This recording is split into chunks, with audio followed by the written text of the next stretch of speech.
Okay. Shall we commence? Do it. All right. Thank everybody for being here. We've got 16 folks here so far, I guess, including present company, which is a nice group to start with, and a few more than we've had before. This is, I think, the third time we've done this. The first two were definitely what I'd characterize as beta. We were just figuring out how things worked, and I guess we're sort of launching today. Thanks everyone for joining us. What we're doing here, basically, and I hope the audio sounds better to everyone else than it does to me, but what we're doing here basically is we've recently sent out a club distribution to our folks that receive our wines 4 times a year. And normally we follow these distributions of wine with an open house here at the winery, where people get to come up and talk with Nathan Candler, our winemaker, wine grower for 15 or so years now, and myself, Tom Fogarty Jr. And for obvious reasons, we can't do that right now. So we're going to do this instead, and hopefully this will be an opportunity for folks to ask questions, hear what we have to say about the wines. Nathan can tell you all the technical information you could ever want to know. I might be able to color it with some historical perspective, and you can taste along with us in the best case scenario. People have been referring to this as the new normal. I really refuse to accept that. I really hope this is never the new normal. I can't wait to getting back to shaking everybody's hands and hugging everybody and thanking them for coming up here. But for now, this is going to have to do. So, Nathan, you want to say a few words before we introduce the wines? Yeah, well, thank you so much for joining us. As Tommy said, this is sort of in lieu of being able to gather. We sort of taken that for granted for years, and now I think we won't do that. We have for so many years had all of you up here to 2 or 3 times annually to taste the wines and get your feedback and you know, toast and say hello, and now we can't do that. So we're going to meet maybe once or a few times a week, get together. We'll taste some of the wines that you have. Hopefully we'll be able to put together a few packages for you to maybe take home, and then we can have some smaller, more specific tastings. And we're very flexible, so we want to work with you. We want to all your feedback and questions will be very valuable, so we can make this experience, you know, valuable for you. Hopefully, not only educationally, but also entertainment and just socially. We can actually share some time together, and hopefully some great wine. So I encourage you to be as interactive as you can. Please ask questions. You can use the question and answer. You can hit us in the chat. If the chat doesn't get too crowded, we'll catch questions there, but we'd love to hear your thoughts. Anything else you want to say before we begin, Tommy? No, other than it's obvious to us that this is a distant second to having all you folks up here to visit. Again, we can't wait for that to resume, and until then, like Nathan said, let's turn this into a discussion as quickly as possible, and let us know kind of as we go who else is able to taste with us. Because I know that quite a few of the club members have these wines in hand, and that'll be a good way to do it. And in a moment or two, as soon as he overcomes his technical difficulties, we're going to have Michael Martella, who is our founding winemaker, joining us. He's here. He's here. I don't see him. Okay. Change your view. Oh, there he is. Yeah. I got him. I was all right. a little late joining the party. Right on, Martella. Michael, why don't you introduce yourself real quick while Nathan and I get ready to pour these wines. Sure. Tell them the longest history here, right there. There you go. Yes, I started with Tommy's father, Dr. Fogarty, back in 1980. And between Dr. Fogarty and myself, we planted the vineyards, built the winery, and anyway, did the foundation work for what is Thomas Fogarty Winery is today. So let's taste wine. Right on. So before we get going on our first wine here, we have 4 wines that we're going to try today.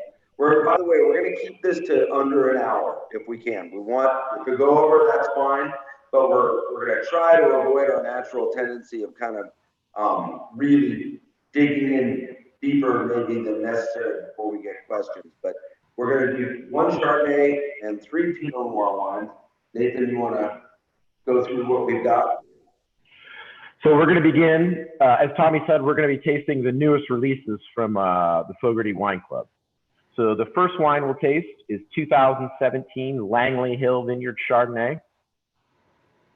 This was the second vineyard planted here at Fogarty. Michael, maybe you want to just give a little history about the vineyard?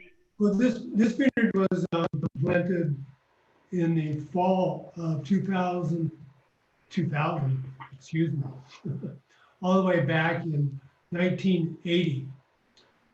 Whereas Damiana, if I believe correctly, was planted, it was actually started around 76 and 78. Langley Hill was started in 80 with planting rootstock in the fall. And then it was budded over to the Winty clone of Chardonnay in 1981. And then 81 was a very wet year, so the original budding, we only had about like a 60% take. And then we went back and budded again in 82 and finished everything up in 83. This is the largest of our vineyards. This is about 5.5 acres. And it's the vineyard you see when you first drive into the winery. It's off on your left-hand side.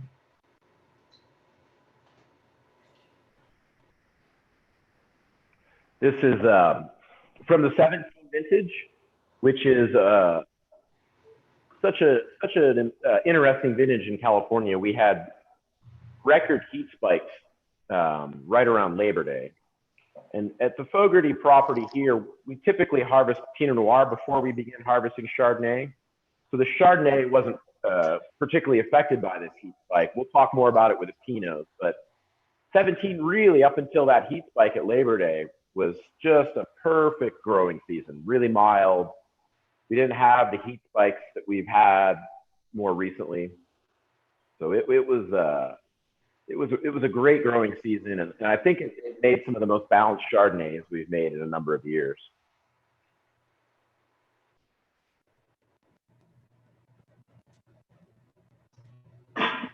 Those that don't know, we for a long time we didn't bottle individual vineyards. We did an estate Chardonnay, and for that matter, an estate Pinot, and then we would do like a reserve Chardonnay and Pinot Noir. The reserve part, Pinot Noir, almost always came from the Rapley Trail Vineyard, and the reserve Chardonnay, if I remember correctly, Michael, was often Damiana and Langley Hill. Is that correct? It would have been a combination of Damiana and Langley Hill. Yeah. Predominantly, most years, predominantly Damiana.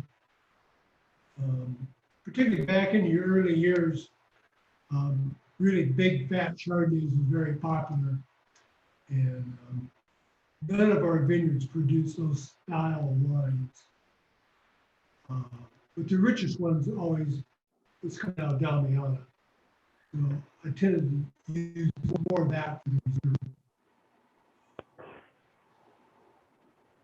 We lost your audio a little bit there, Michael. Oh, is it back? I got you back, yep. Good.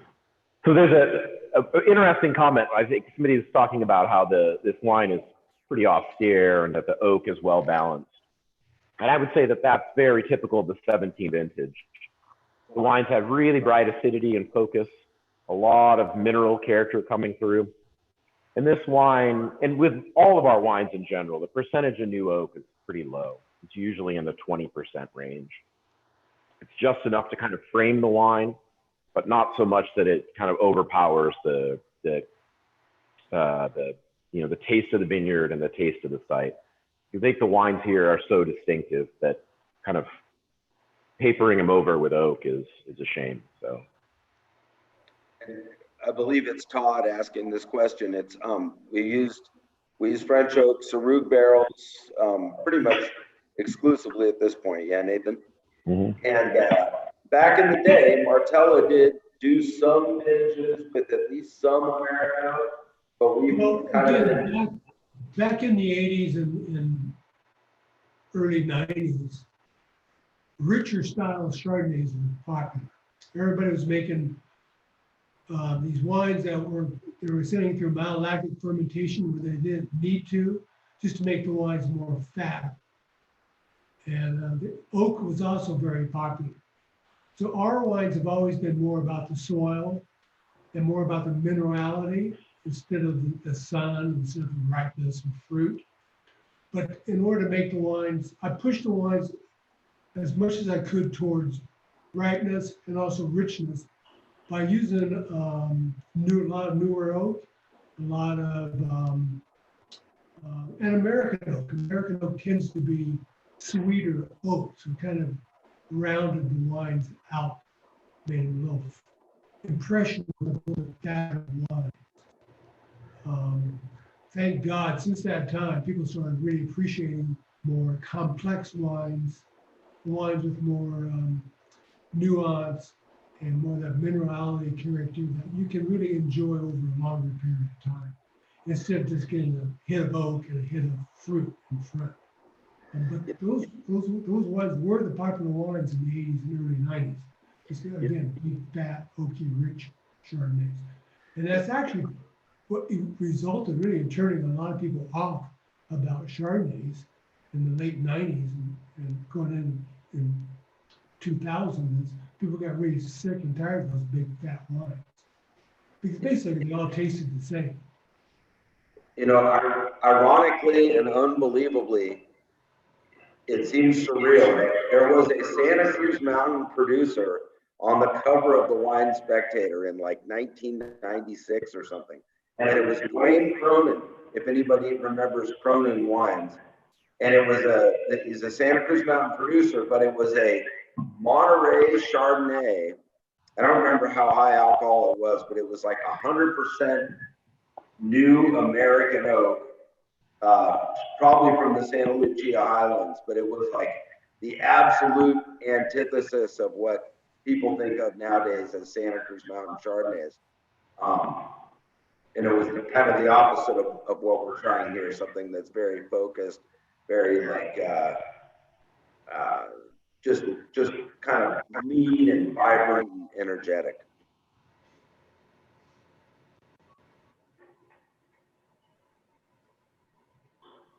Yeah, I've always, since right after these wines finished fermentation, I've really been really pleased with these 17 Chardonnays. And the 17 vintage in general, I think, are wines that are going to really go the distance. So they're wines that it's not that you can't drink them now. We encourage you to, but if you can buy a few bottles and squirrel them away, have one every few months. In a couple of years, some of these wines are going to be really awesome. We did have a Monterey Chardonnay back in the day from Ventana Vineyards. Michael, you were good friends with Doug Meter, yeah? Yeah, we started buying from Doug Meter the Chardonnay in 1981. And we bought Chardonnay from Doug Meter for at least, it seems like to me, about 12 to 14 years. And we made a Ventana Vineyard Chardonnay. I think the last year we made it was 04 or 05. It was my first or second year here. I didn't think we went that far into that late by Ventana fruit. But no one knows. Lost to the Memory is not always ravages of reliable history. as it ought to be. Todd Parmasek, I'm having Allie write you up an invoice for a case of 17 Langley right now. All right. Thank you. Way to go, Todd. Somebody asked how long will this wine last? I think this wine will go. I think our Chardonnays are probably maybe, for me at peak, maybe like 5 to 7 years from vintage, but they'll certainly go much longer. I still like the wines when they have, a decent amount of fruit in them as well. But if you're really into kind of more complexity and less fruit, they'll last for a long time. Todd, when this whole shelter in place thing is a distant memory, which for me is going to happen 5 minutes after it's over, why don't you come up and we'll pull some like mid-90s estate Chardonnays out of the library. I'm trying to follow Joy's instructions here. I know my audio is not awesome. I think it's this microphone. I'm going to do something else next time. That's great Chardonnay. Should we see if there's any final questions about that Chardonnay and move on to the first of the 3 Pinots? Do you have anything else you want to add about the Langley Chard, Martella? Well, I really think, when you came on,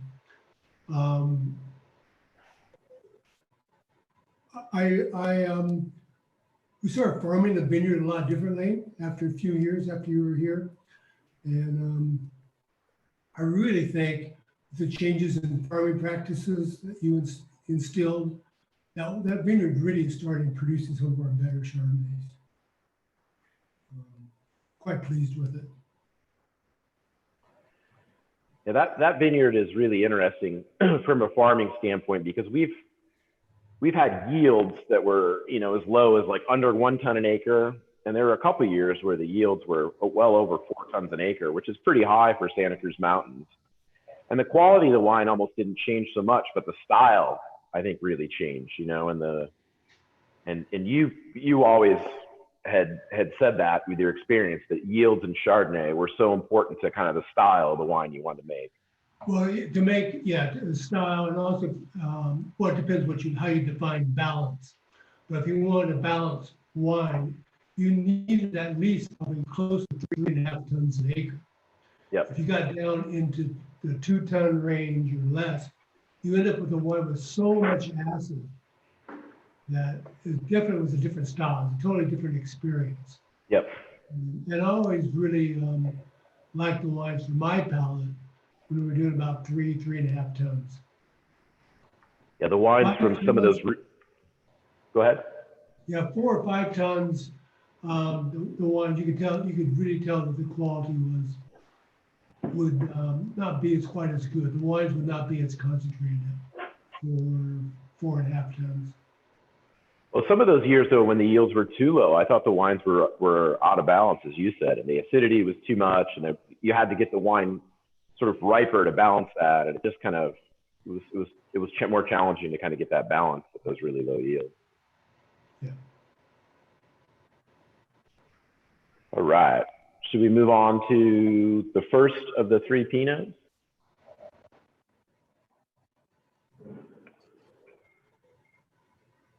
This is the only wine we're going to taste today that is not from the estate. This is from Vineyard out in Corralitos that we purchased grapes from, called La Vida Bella Vineyard. And this is in the Pleasant Valley area of Corralitos, which is kind of the area where most of the vineyards in that area reside, just south of Santa Cruz, very close to the ocean, only about 4 miles, planted on really deep, loamy sand. So the soils hold very little water, very little nutrients. And I think the wines are interesting counterpoints to the Pinot Noir that we grow up here at elevation. It's higher and rockier here. Corralitos, it's lower in elevation, very close to the ocean, and really, really sandy soils. We've been working with this vineyard since 2011.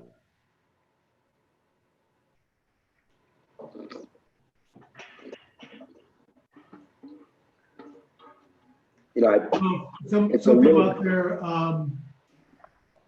might remember this vineyard used to belong to Ted Biagini. Yep. Used to be Biagini Vineyards.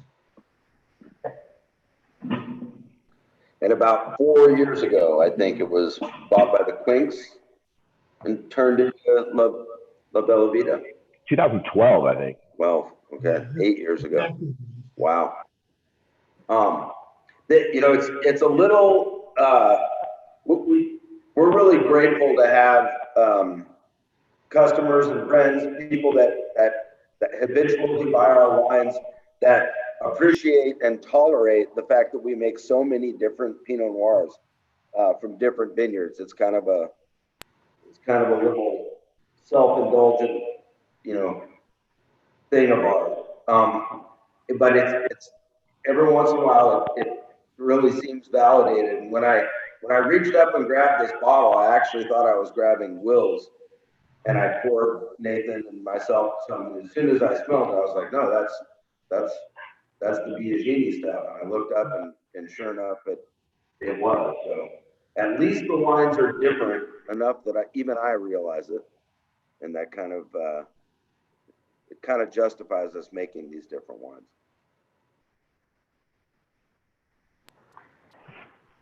One of the things I find most interesting about Corralitos Pinot Noir and La Vida Bella especially is how there's just really beautiful purity to the wines. They're really red fruited. They're very floral. The tannins are very fine and precise. And I think they're just very indicative wines grown in really sandy sites. So if you're tasting La Vida Bella with us, or any wine really from Corralitos, see if you don't notice that kind of really perfumed, focused, precise character to the wine. What's the combination of clones in this one? I forget this. It's kind of diverse clones.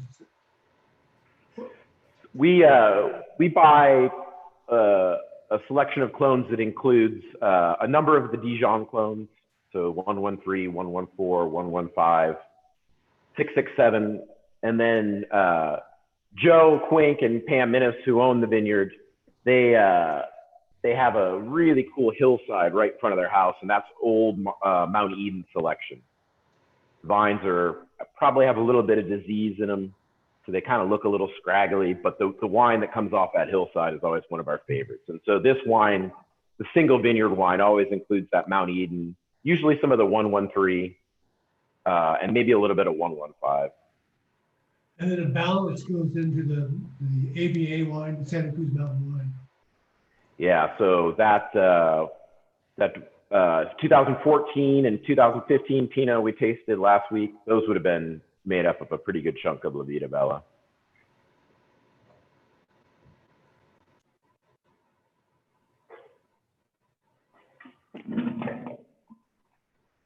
It seems to me La Vida Bella always is fairly consistent.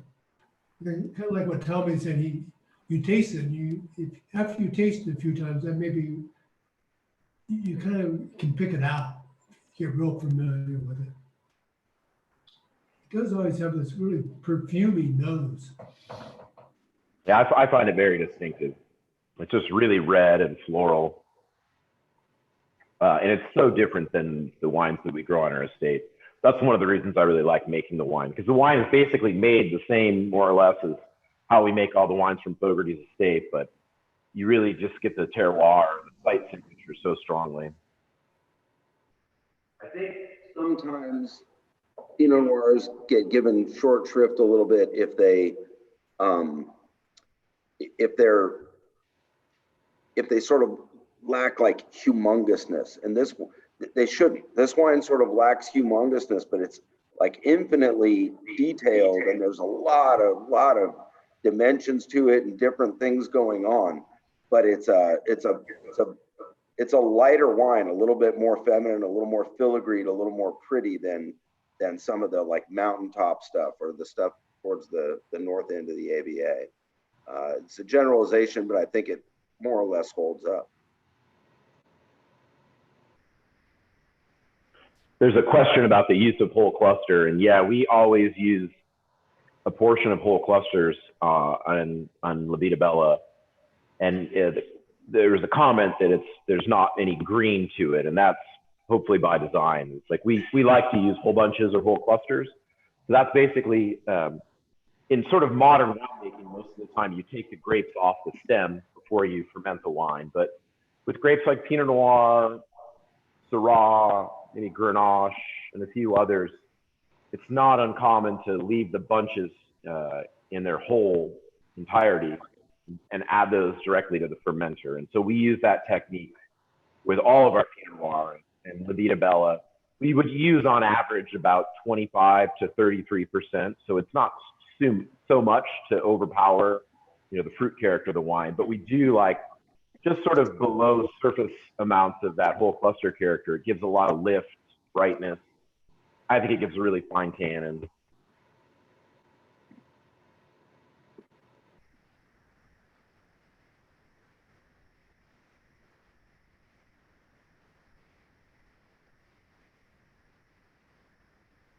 And there's also a question about whether our shards are more old world than others.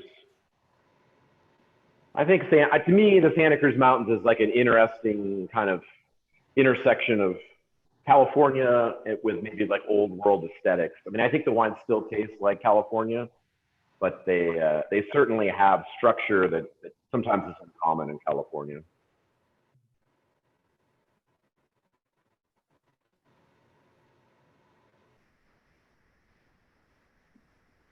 Michael, do you have any other comments about the La Vida Bella? Well, I do think it's a pretty it's pretty typical of the Santa Cruz Mountain Chard Pinot Noir. I think it has got. Tommy's saying it's not a huge one, but it does have some interesting structure to it. It's not particularly real tannic, but it's kind of a graininess to the wine that kind of holds my interest. I keep wanting to go back and taste it. I drink it, but it's an interesting wine. It's a beautiful vineyard. That vineyard side is just gorgeous. And the vineyard is kind of sandwiched between Alfaro and what's our buddies next to it? I think John Benedetti is here somewhere, and he works with a lot of Corralitos vineyards. I'm sure if we would let him talk, which we probably won't, he would have a lot of cool, interesting stuff to say about it. I'm sure. There's John Benedetti out of the woodwork. Should I unmute him for a minute? Sure. In an experiment to see what happens when you unmute John Benedetti. If we can find him. Oh, there he was. Oh, lost him. There he is. Allowing to talk. Yeah, okay. It's usually a pretty bad idea to unmute me. Since we're talking about Corralitos fruit, John, do you have anything you want to add? Yeah, I mean, I've always loved your La Vida Bella Pinots.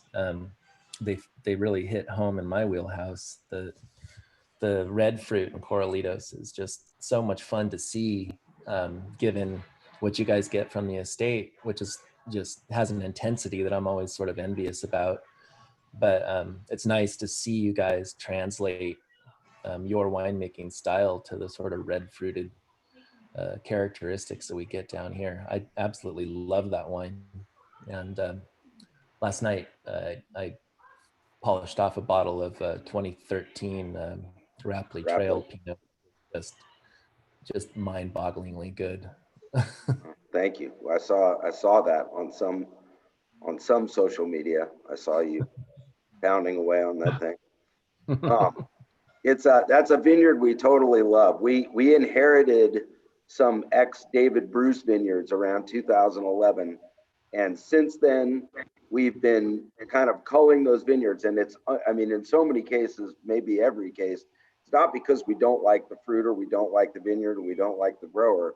It's just, it's really expensive and time consuming and adds just layers of complexity to an already difficult time during harvest to be going all over the Santa Cruz Mountains and grabbing fruit on a flatbed truck. But I know. this is about as far away as any vineyard that we go to get fruit, but Nathan has been justifiably unwilling to let go of it. We really love the vineyard. Is that one, is La Vida Bella, is that Mount Eden clone, or is that the old David Bruce field selections that are grown there? There's a block of old Mount Eden, and then there's some Dijon stuff as well there. Okay. So it's the Mount Eden that Mary Edwards got designated. But it's not, that stuff is usually pretty clean. This stuff is pretty dirty. I mean, those vines are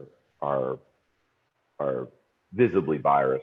So was it a David Bruce vineyard before?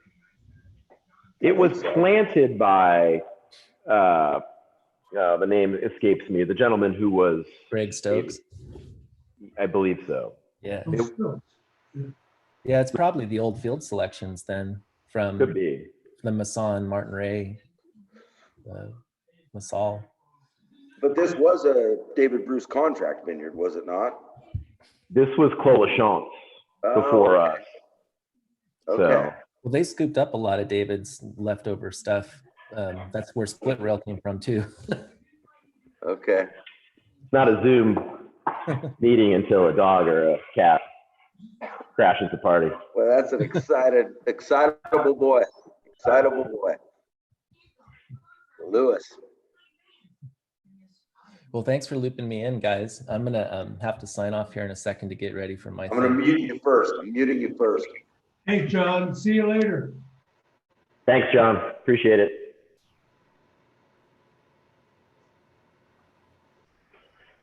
Shall we move to the next Pinot Noir? Unbelievably, we've added attendees, and we're adding them at a greater rate than which they are dropping off, which, considering we have 34 attendees and 5 panelists.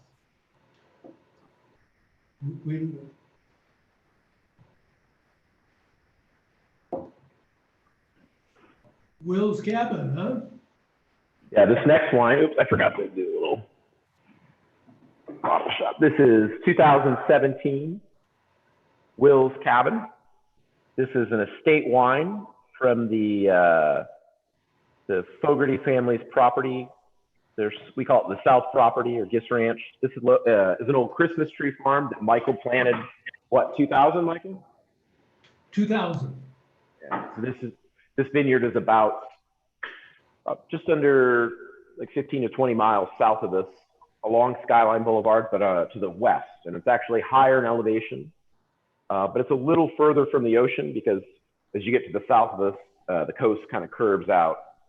But this is kind of what I consider this a cool site in kind of a little bit of a warmer area. This it's a little bit northwest facing too, which kind of cools the site down a little bit.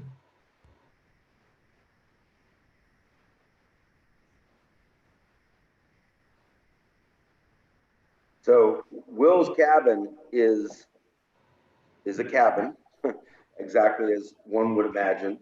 And it is at the very foot of this vineyard, the very bottom of the vineyard. The vineyard kind of comes to a point at the lowest elevation of any planting on the property.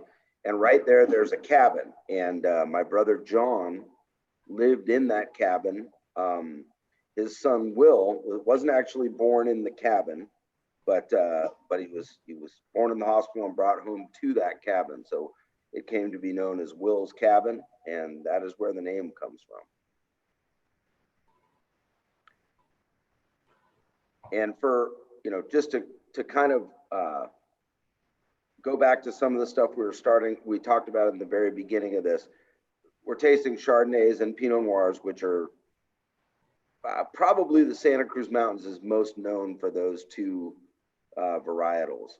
And it's sort of what Michael and my father started this vineyard to grow, and it's still sort of what we hang our hat on here, and what we probably consider mostly what we're about.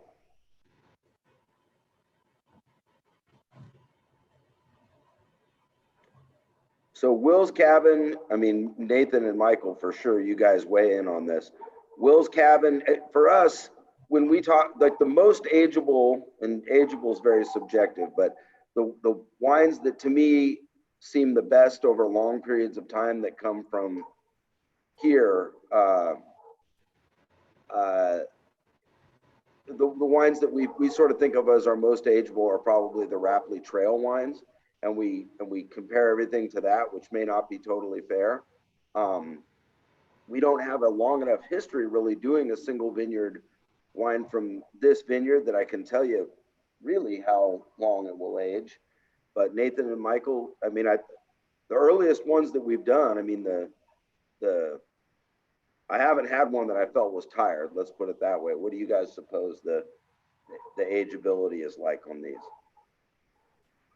We did a vertical at the end of harvest this year with our cellar crew, and we tasted every vintage back to the first bottling, which I think was 2012. And the wines, they tend to be quite structured when they're young, and so I think they'll age quite well.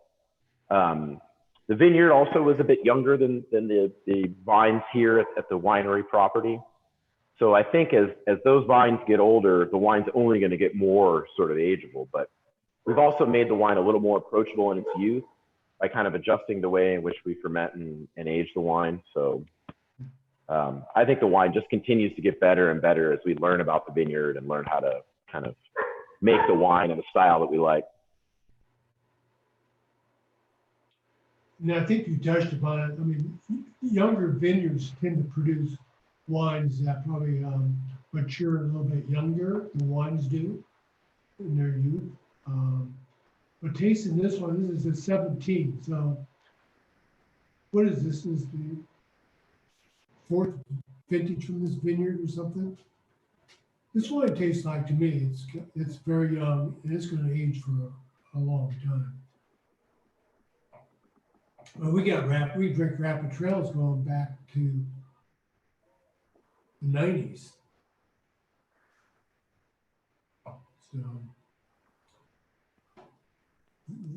this vineyard to me kind of produces a little bit more, when Rapid Trail is young, well, we're going to taste Rapid Trail next. To me, they tend to be a little more brooding wines, where Will's Cabin, they're a little bit more put together earlier. Doesn't mean that they're not going to age just as long. They just tend to come together more. And it may be a combination of Will's Cabin has more different clones. And maybe you could speak a little bit about what clones are in Will's Cabin, but where Rapley Trail is primarily one clone with a little bit of David Bruce's mix in there. Yeah, so this wine from Will's Cabin is Mount Eden, Swan, so two kind of heritage clones from California, and also it has a little bit of a selection called Rocchioli. So Rocchioli is a semi-famous, I shouldn't say semi, a famous winery in the Russian River Valley. This selection is a little bit different. It's a little bit darker, where the Swan and Mount Eden kind of are a little more red fruited and pretty, kind of more ethereal wines. And so this has a little bit of each of those selections. I always find this wine to have a lot of,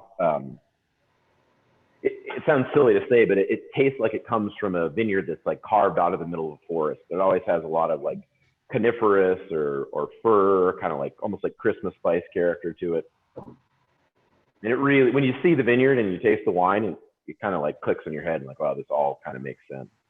And I also think it has it has always has a lot of energy to the wine. It almost tastes like it's electric when it touches your mouth and tongue. It's full of energy.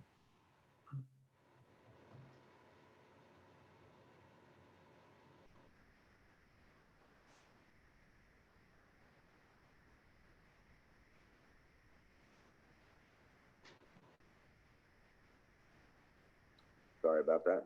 I always feel this wine has a slightly, almost like a charred green chili kind of aromatic to it. I don't get it as much on the palate, but there's something, and it's not like barrel smoke or char like that. It's a very piquant kind of like just a blistered pepper thing. If that sounds odd, I know, but that's my marker for this wine. When I get that, that's how I know I've got this wine in my glass.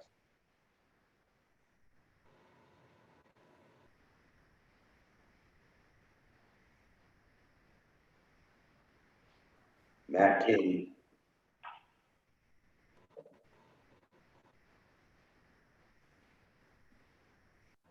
Matt King, welcome. He says, did the droughts in the years leading up to this change the flavor that you would have expected in other times? I don't know that I would say that it's changed the flavor, but the drought certainly has affected the way that we farm the vineyards.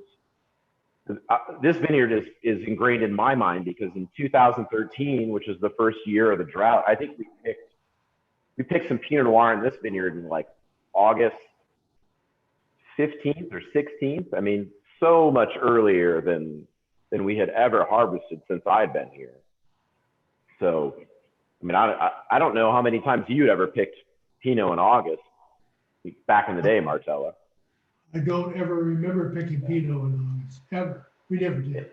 Yeah, so I'll never forget, being in the vineyard in mid-August and going, God, this seems unreal that we're actually harvesting grapes right now. Well, really, back in the 80s and 90s, we never picked Pinot until October. Right. Now we start off in September. My first year was 2004, and I remember you saying, "Oh yeah, this is going to be a little bit, an earlier harvest," and I think we started a week or two after Labor Day. Yeah. That was early at that time. Yeah. So we are tasting 2017 Will's Cabin Pinot, just so that everybody's caught up with us.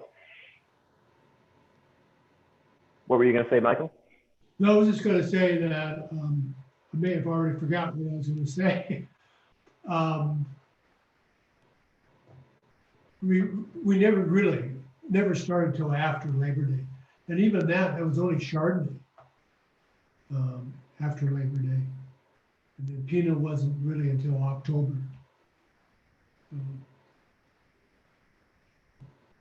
Allison would like to know, what does the Will's Cabin Vineyard, what about being higher in elevation and further from the coast contributes to the specific characteristics of Will's Cabin? I mean, it's such a complex, combination of things. I mean, being further from the coast means a lot less direct fog than we see here. That's one thing for sure. It's a different growing experience for the vineyard, I'm sure. What else do you think, Nathan? It's also north facing, which not a ton of we have a few sites that are north facing, but anytime you're on a north facing hill, it's going to be cooler. As Tommy said, we're almost always above the fog. So sometimes it's warmer, but other times it's quite cool, but a cool in a different way. It's not the cool that we experience at this property at the winery where it's wet, humid, windy, and fog. The air down there is much drier. It's less humid, I think, in general. And being further away from the ocean, it's, like I said, it's slightly warmer, but I wouldn't say it's hot. And that north-facing aspect keeps it much cooler. And kind of, if it was a south-facing site, it might be a little too hot for Pinot Noir, but the north-facing element, I think, keeps it kind of right in the sweet spot. Somebody had a question about the difference between 17 and 16 Will's Cabin. Somebody has Somebody's drinking a 16, I believe. Want to take that one, Nathan? Yeah, so I would say that in general, the wines from 17 are more tightly wound. They're going to take a little bit more time, I think, to get into like their wheelhouse.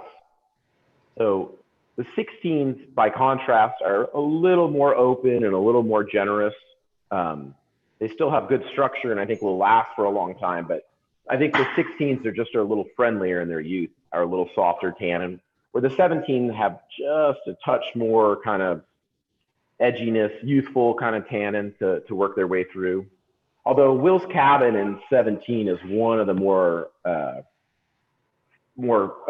approachable. Some of our 17 Pinot Noirs are probably going to require a little bit of more bottle age to kind of get into that real sweet spot of drinking.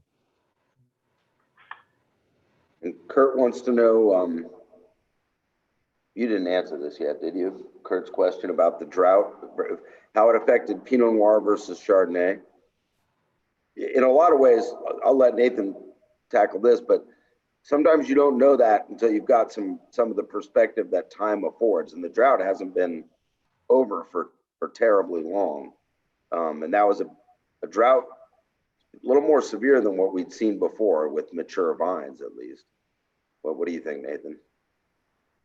Well, boy, it's a Pandora's box of questions, because a lot of the things that happened during the drought affected the vines in ways that wasn't necessarily related to the actual amount of rainfall.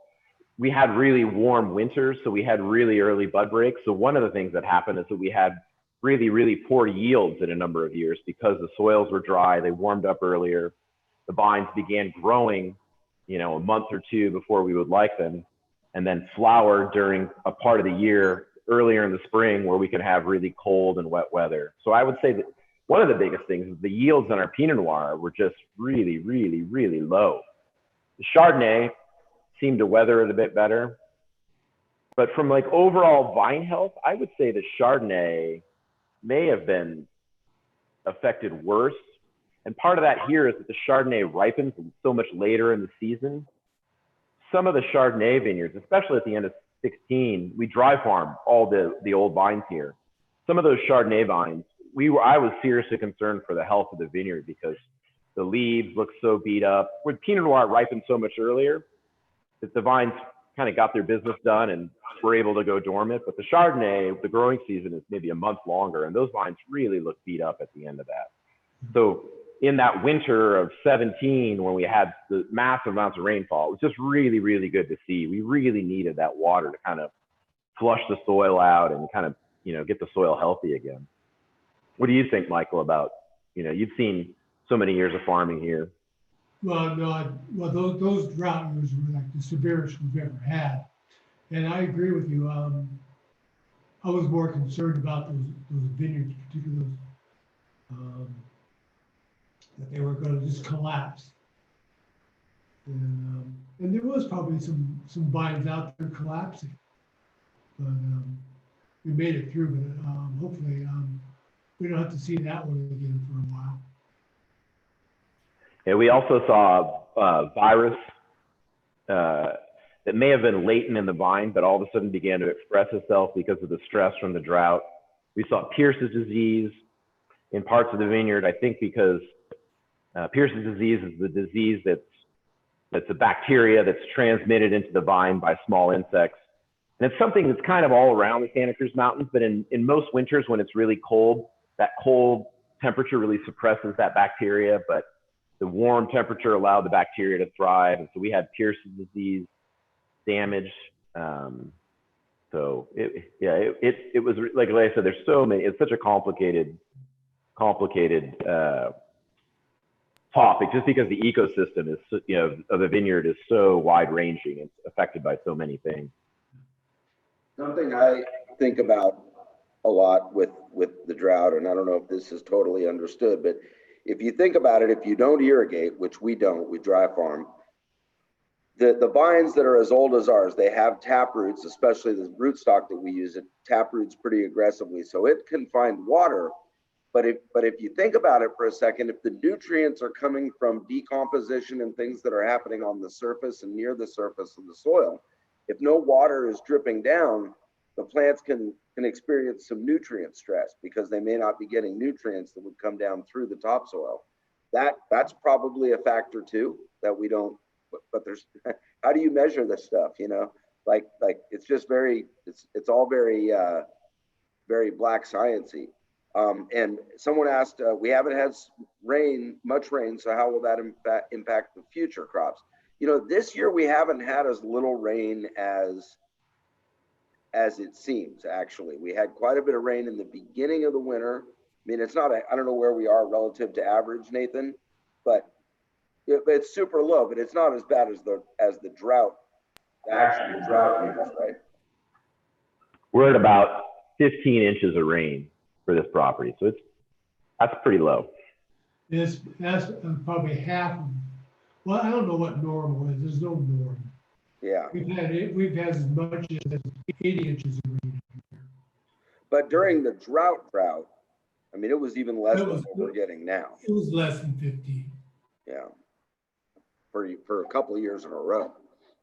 I think our lowest was 12 or 13 during the drought. So we're not that much above it. But it I mean, seems to me like those drought years, the rains came earlier. We didn't get much at the end. We're getting a lot more rain towards the end than early, which I think is some benefit. We had a very, very dry period this winter for sure. Yeah, our cover crop, we plant a cover crop in between the rows of the vines. We plant in the late fall. We plant things like bell beans, which are farmers call bell beans, or fava beans, bell beans. It's basically just a fava bean. We plant peas. We plant grasses. These are things that either fix nitrogen into the soil or are plants that will help stabilize the soil from erosion. And so those cover crops have really, really been slow to grow. And just in the last few weeks, as we've gotten this sort of late spring rain, we've seen the cover crop has gone from almost non-existent to just taking off. So we're finally, I mean, a couple of weeks ago before this rain, I was out looking in the vineyards, and the floor of the vineyard was so dry, it reminded me of what it looks like maybe in July or something. It was really disconcerting. But just a few inches of rain have really brought the ground cover to life. It's really, really pleasant to see.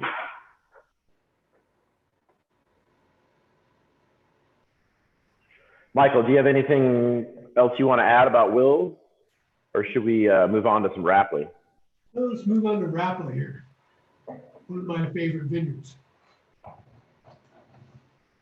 We lose Tommy. He's pouring wine. I'm back, Martello.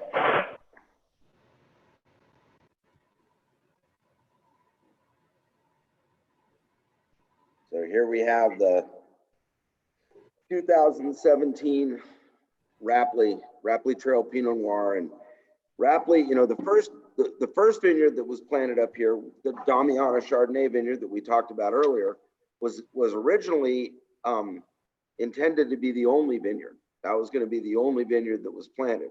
And then the guys, my dad and the other local folks, the Varner brothers and some other people got to planting, and they just said, okay, you know, let's keep going. They did that vineyard, and then they did Langley, and planted a bunch of Chardonnay.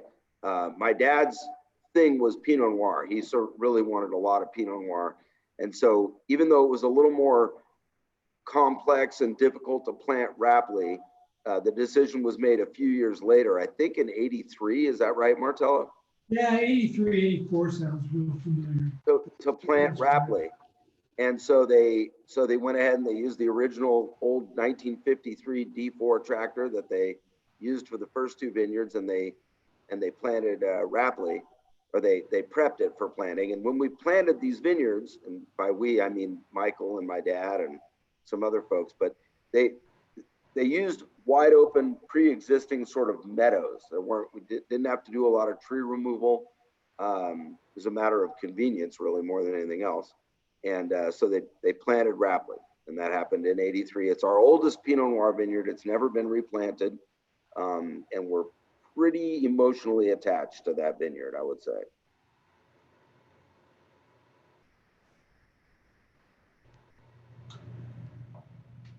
So we, you know, and well, you're emotionally attached to it because you live at Rapley. that's right. Yeah, I live on this vineyard. My kids play in this vineyard. Our dog chases gophers in this vineyard. Rarely, if ever, catches one, but he gives it. He tries, sort of. I'll give him a name. Rapley Trail was before it was a vineyard, was a Christmas tree farm. Yeah, Dave Blumgren's Christmas tree farm. Primarily. I didn't know that. Dave Blumgren. From my standpoint, Rapley, you know, it's a wine that sort of has, to me, it almost has like a mythical character here in the cellar. It was always a really special day, the day that we harvested the fruit.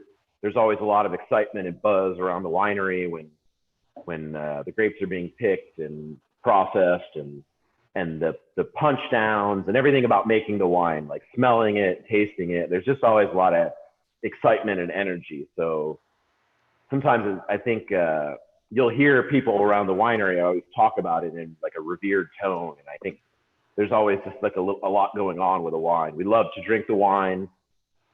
As I can't remember if it was Tommy or Michael said earlier, we have really strong a history with the wine in the library. So we can go back and taste wines from, I think, like back to like late 80s, really. They're so. primarily Rapley. 87, 88.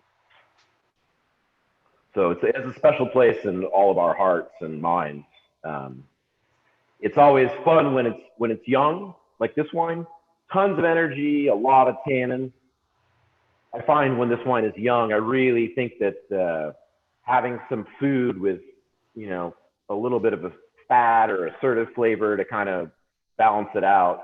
But really quickly, after a few years, it starts to kind of become a little more, you know, charming. The rough edges kind of are rounded out, and then it's just a really, and it's distinctive. I think it's one of those wines where you smell it and you taste it, and as you get to know it, it's unmistakable.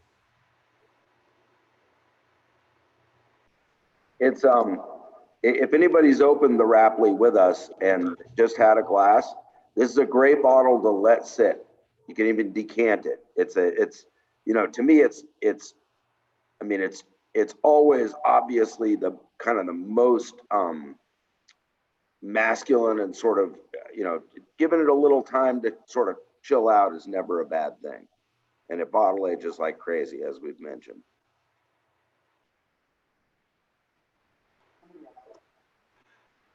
So I was saying, this is primarily just one clone. It's primarily, well, it's selections from the Martini Vineyard, which maybe you correct me if I'm wrong, Nathan, but I really believe it's more like Dijon, cleaned up a Dijon clone, old Dijon clone.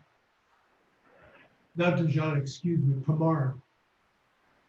It could be. I mean, Louis Martini was a pioneer in selecting, you know, Pinot Noir clones from all over the place, and because that winery had a lot to do with,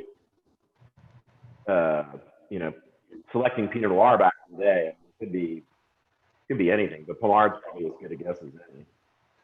The budwood, primarily the budwood for this vineyard came from René de Rosa from Winery Lake Vineyards up in Canaris district.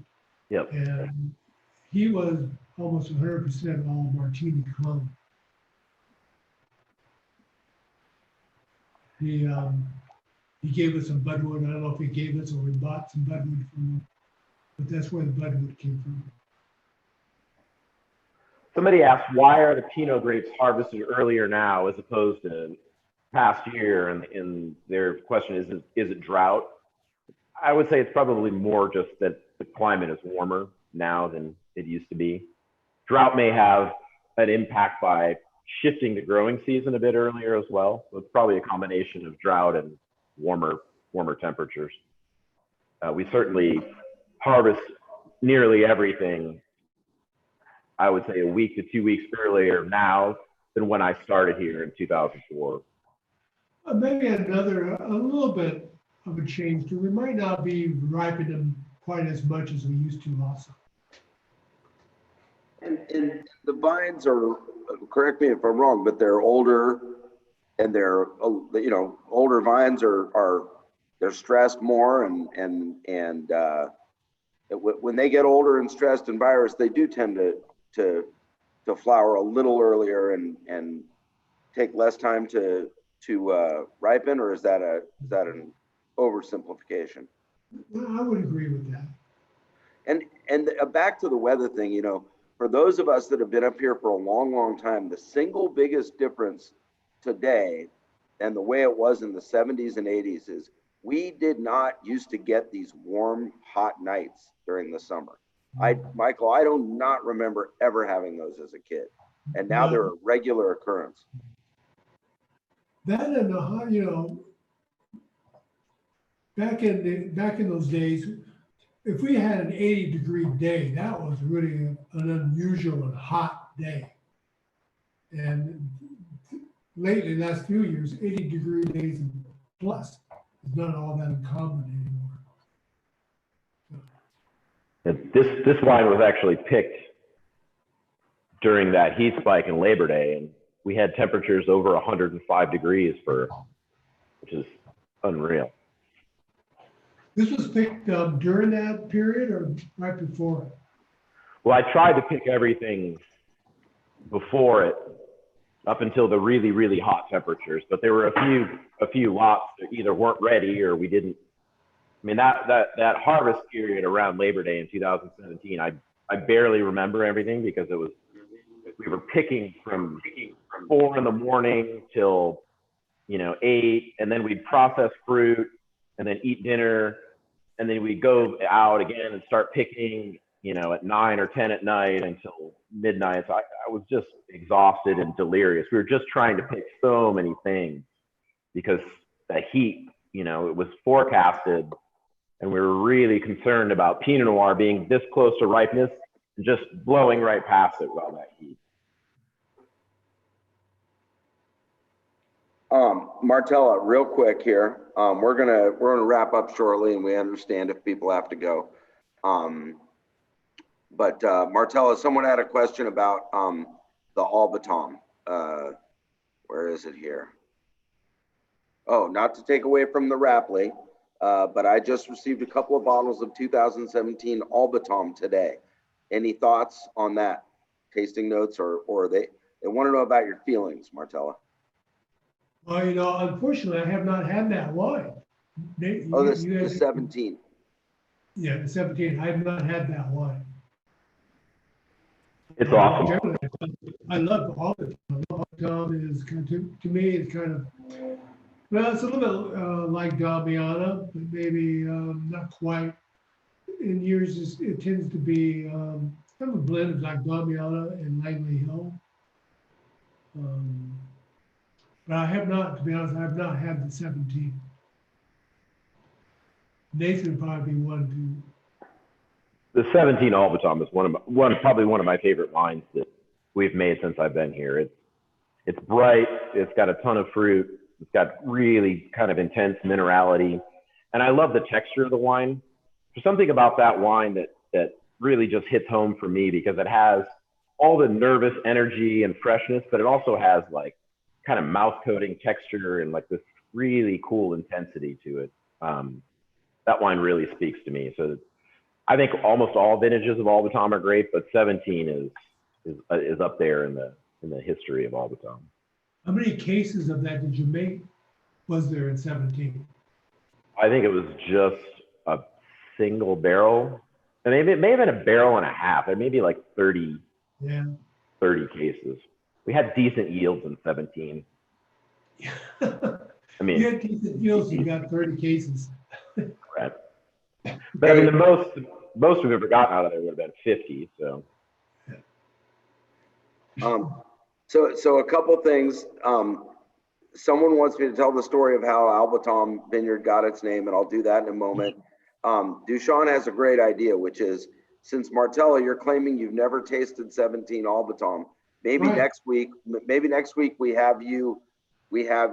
you will lose your Albatom virginity live as you taste the wine for the first time on one of these streams, and you can give us your impressions, your reaction of the wine, because I know people are just now receiving it in the mail, so that might be kind of neat. Cool. We want to do that, and Oh, then I'm ready. all right, you're ready. We've been waiting a I'm ready. long time. A couple of people have posted about something that we probably should have mentioned earlier. The way we want this eventually to work is we're going to offer wines either via email or on this live stream that you can purchase, and maybe a week later we would do this so that we can all taste together. And being honest, we need to sell some wine right now, so we appreciate other people hopping on and mentioning that as an idea. To take all the varnish off of it. This business exists largely because we have very good tasting room traffic and we have very good events traffic, and all of that has come to a stop. So we need to sell wine, and of course the distributors aren't buying right now either. So this is a pretty rough time for us, personally, professionally, spiritually, emotionally, financially. We need to do some business. So that's our plan here. And then finally, we've gotten rid of the chat screen, which is fine. We're going to wrap up, but first we'll tell the story of Albatom. So that vineyard was planted in '81. There's a little sign there that reminds us of that, so no one can forget it.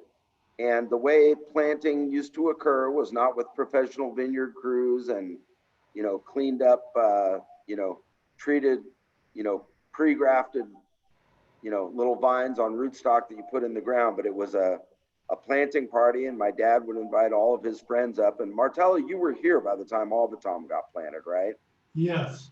And so they scheduled a planting party, and my dad told all of his friends and some of the neighbors up here, a guy named Chan Flickinger, this cool artist guy named Lemmy, the Varner brothers, Martella, Lee Frimmersdorf was there. I think Oz Pieper might have been there. Names that are out of the history of this winery. There was like 45 people there. Yeah, a ton of people showed up to plant this little vineyard. The person who didn't show up was my dad, Tom Sr. So they planted the vineyard, probably under the direction of you, Michael, right? I assume you and the Varners kind of led the show. Yes. And then afterwards, this guy Chan Flickinger is really one of the great characters I've ever met in my life. Brought us this sign that said Albatom. The Albatom vineyard is an all but Tom. All helped, all participated, but Tom. So that's how we came up with Albatom Vineyard from 1981. Yep. All right. Any other closing comments, you guys?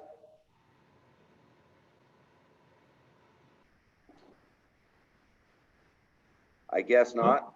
Enjoy your wines. Yes. Enjoy your wines. Thank you for joining us. We'll get used to this a little bit, but we're still hoping for the day we can have all of you back up. Hopefully that'll be soon. Thanks for joining us. Yeah, thank you guys so much. This was a lot of fun. Thanks for all your interaction, your questions, your comments, your feedback. It means a lot to us, and it makes us a lot more fun than me and Tommy and Michael just droning on about clones and other not so exciting things. Exactly. All right. Until next week sometime. Thank you, everybody.